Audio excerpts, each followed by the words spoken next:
देखो 1.3 जो है इसमें लिखा हुआ है the slope of the line perpendicular to the line. देखो दो पैरेलल लाइंस किस तरह से होती हैं, दो पैरेलल लाइंस पहले पढ़ लेते हैं। लाइन 1 और लाइन 2 दो पैरेलल लाइंस हैं, अगर वो कभी भी एक दूसरे को मीट नहीं करेंगी, और अगर दो लाइंस पैरेलल होती हैं ना, अगर दो लाइंस पैरेलल होती हैं तो उनका ग्रेडियंट एक दूसरे के बराबर होता है, ठीक है। और दो परपेंडिकुलर लाइंस क्या होती हैं, दो परपेंडिकुलर लाइंस वो होती हैं जिनके बीच में 90 डिग्रीज का एंगल हो, यानी कि अगर ये लाइन 1 है और ये लाइन 2 है और उनके बीच में 90 डिग्रीज का एंगल है और ये एक दूसरे को क्रॉस कर रही हैं, तो हम ये कहते हैं कि ये दोनों लाइंस परपेंडिकुलर लाइंस हैं। परपेंडिकुलर लाइंस का जब ग्रेडियंट आपस में मल्टीप्लाई किया जाता है तो आंसर -1 आता है। ये रूल है परपेंडिकुलर लाइंस के लिए, ठीक है। अब यहां पर उसने बोला है the slope of the line perpendicular to the line. एक ऐसी लाइन का स्लोप बताओ जो इस लाइन से परपेंडिकुलर है। तो पहले इस लाइन का तो स्लोप ढूंढते हैं हम। -4y is equals to -3x -5 लिखते हैं। फिर 4y is equals to 3x + 5 लिखते हैं। फिर y is equals to 3 divided by 4x + 5/4 लिखते हैं, ठीक है ना। इसको मैं फॉर्म जिस फॉर्म में लेकर आया वो है y is equals to mx + c की फॉर्म। m कितना है, m जो है ना वो 3/4 है, सही है। अब अगर ये लाइन परपेंडिकुलर है, इस लाइन के जो परपेंडिकुलर लाइन होगी उसका ग्रेडियंट ढूंढना है, तो मुझे पता है m1 multiplied by m2 is equals to -1, यानी कि 3/4 मल्टीप्लाइड बाई दूसरी लाइन जो इससे परपेंडिकुलर होगी उसका ग्रेडियंट इज इक्वल्स टू -1, यानी कि m2 इज इक्वल्स टू -4/3। तो आंसर डी होगा, सही है। दो परपेंडिकुलर लाइंस का ग्रेडियंट मल्टीप्लाई करते हैं तो आंसर -1 बनता है। फिर 1.4 है whether the pair of lines are parallel perpendicular और नीदर। अगर दोनों लाइंस पैरेलल होंगी दोनों का, अच्छा पहले तो इनका ग्रेडियंट ढूंढ लेते हैं ना। ये है 3x is equals to y + 7, तो y जो है वो हो जाएगा 3x - 7। m कितना होगा 3। दूसरा जो है वो है x + 3y is equals to 7, 3y is equals to -x + 7, y is equals to -x/3 + 7/3, यानी कि यहाँ पर m क्या आ रहा है -1/3। अगर मैं m इज इक्वल्स टू 3 और m इज इक्वल्स टू -1/3 को मल्टीप्लाई करता हूँ तो मेरा आंसर -1 बनेगा, यानी कि ये दोनों लाइंस क्या होंगी परपेंडिकुलर। अगर ये दोनों लाइंस पैरेलल होती तो दोनों का ग्रेडियंट सेम आता। अगर इन दोनों लाइंस के ग्रेडियंट को मल्टीप्लाई कर आंसर -1 आ रहा है तो ये दोनों लाइंस परपेंडिकुलर है। अगर इनमें से कुछ भी नहीं होता तो फिर ये लाइंस नीदर होती, ठीक है। समझ गए दोनों सवाल, जाओ तुम दोनों जाओ, ठीक है पिक्चर ले लो। देखो हमारे पास एक लाइन का ग्रेडियंट 3 आ रहा है, दूसरी लाइन का ग्रेडियंट कितना आ रहा है -1/3। इन दोनों को मल्टीप्लाई करो, 3 मल्टीप्लाइड बाई -1/3 कितना बनता है -1। अगर दो लाइंस परपेंडिकुलर होंगी उनके ग्रेडियंट को मल्टीप्लाई करते हैं तो आंसर -1 आता है। इसका मतलब ये दोनों लाइंस परपेंडिकुलर हैं। नहीं, अगर दोनों का ग्रेडियंट सेम होता तो पैरेलल होती, हाँ सेम होता।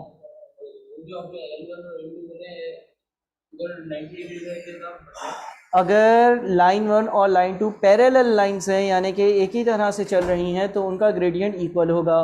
पैरेलल लाइंस के बीच में 90 डिग्रीज का एंगल नहीं बनता है। अगर दो लाइंस लाइन 1 और लाइन 2 परपेंडिकुलर लाइंस हैं, यानी कि इनके बीच में 90 डिग्री का एंगल बन रहा है, तो ये परपेंडिकुलर लाइंस होंगी। उस केस में इन दोनों का ग्रेडियंट मल्टीप्लाई करेंगे, आंसर -1 बनेगा, सही है। सुफियान तुम्हारी अगली क्वेरी क्या थी, एक ही बच गई ना अब, कौन सी 17। अच्छा अब 17 में लिखा हुआ है the equation of line joining the point 3,5। उस लाइन का इक्वेशन बताना है जो 3,5 से गुजरे to the point of intersection of the lines these two. मुझे उस लाइन का इक्वेशन बताना है जो लाइन 3,5 से गुजरेगी और वो गुजरेगी इन दो लाइंस के पॉइंट ऑफ इंटरसेक्शन से। अब अगर दो लाइंस का पॉइंट ऑफ इंटरसेक्शन ढूंढना हो तो इन दोनों को साइमल्टेनियसली सॉल्व करते हैं। ठीक है, अगर मुझे let say 4x plus y is equals to -1 और 7x minus 3y is minus 35 is equals to 0, इन दोनों का पॉइंट ऑफ इंटरसेक्शन ढूंढना है तो मैं इन दोनों को पहले तो साइमल्टेनियसली सॉल्व करूंगा। जब मैं इन दोनों को साइमल्टेनियसली सॉल्व करूंगा तो लेट से पहली वाली जो इक्वेशन है उससे मैं कह सकता हूं y is equals to 1 minus 4x। पहली वाली जो इक्वेशन है उससे मैं कह सकता हूं ना y is equals to 1 minus 4x। इसको मैं अगर दूसरी इक्वेशन में सब्स्टिट्यूट करता हूं तो 7x माइनस 3 ब्रैकेट में 1 minus 4x minus 35 is equals to 0। 7x minus 3 minus minus plus 12x minus 35 is equals to 0। अच्छा, ये हो जाएगा आपका 38 यहाँ पर, और यहाँ पर हो जाएगा 19x। x कितना आएगा 2, x 2 है तो y कितना होगा 1 माइनस 4 इंटू 2 यानी कि -7। यानी कि इन दोनों लाइंस का पॉइंट ऑफ इंटरसेक्शन क्या है 2, -7। अब मुझे उस लाइन का इक्वेशन बताना था जो लाइन 3, 5 से गुजरे और 2, -7 से गुजरे।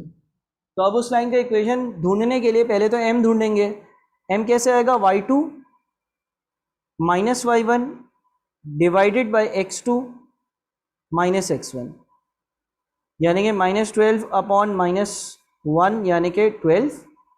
फिर ये बन जाएगा y is equals to m x plus c। अच्छा, अब c कैसे ढूंढेंगे?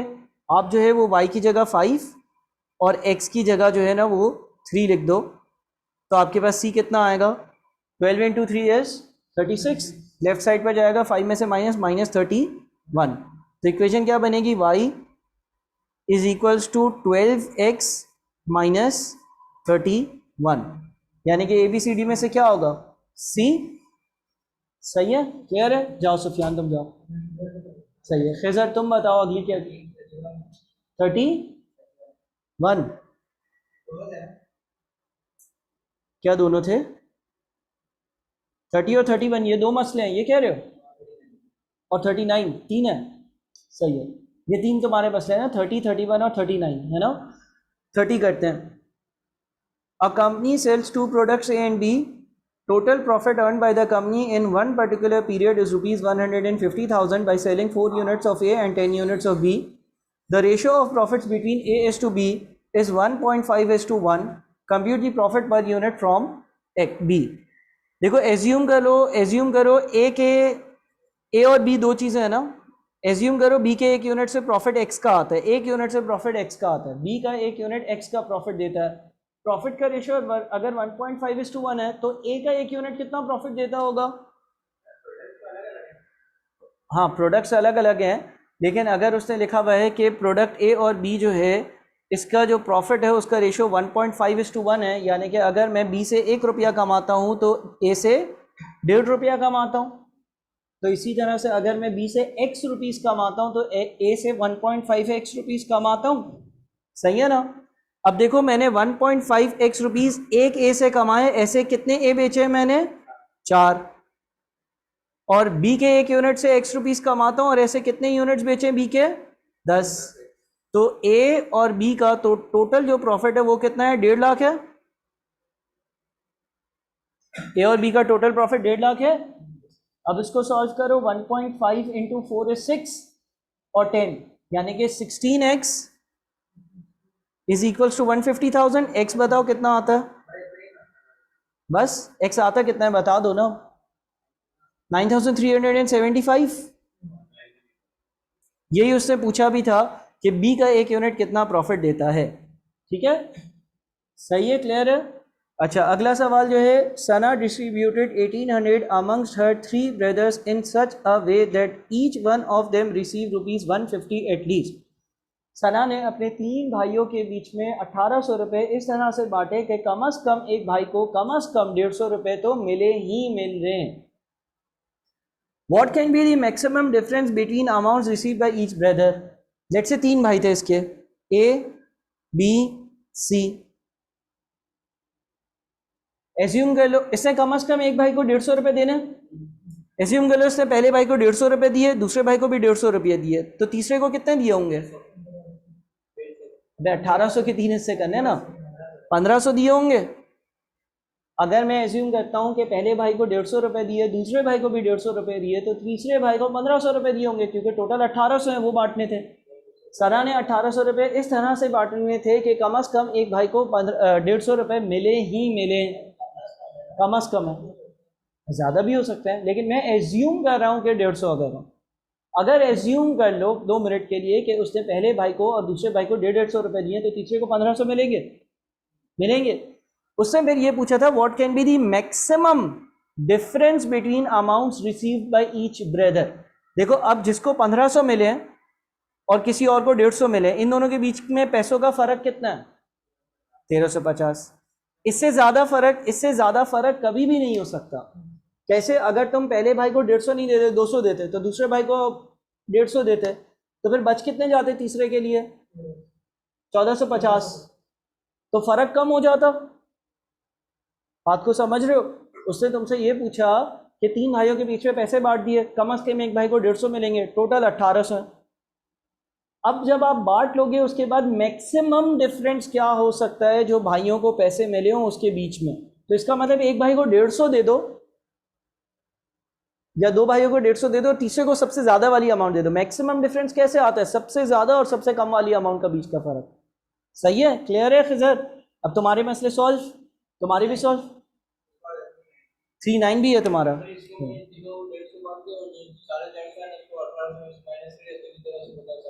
हाँ तो वो किसी को दोगे तो ना,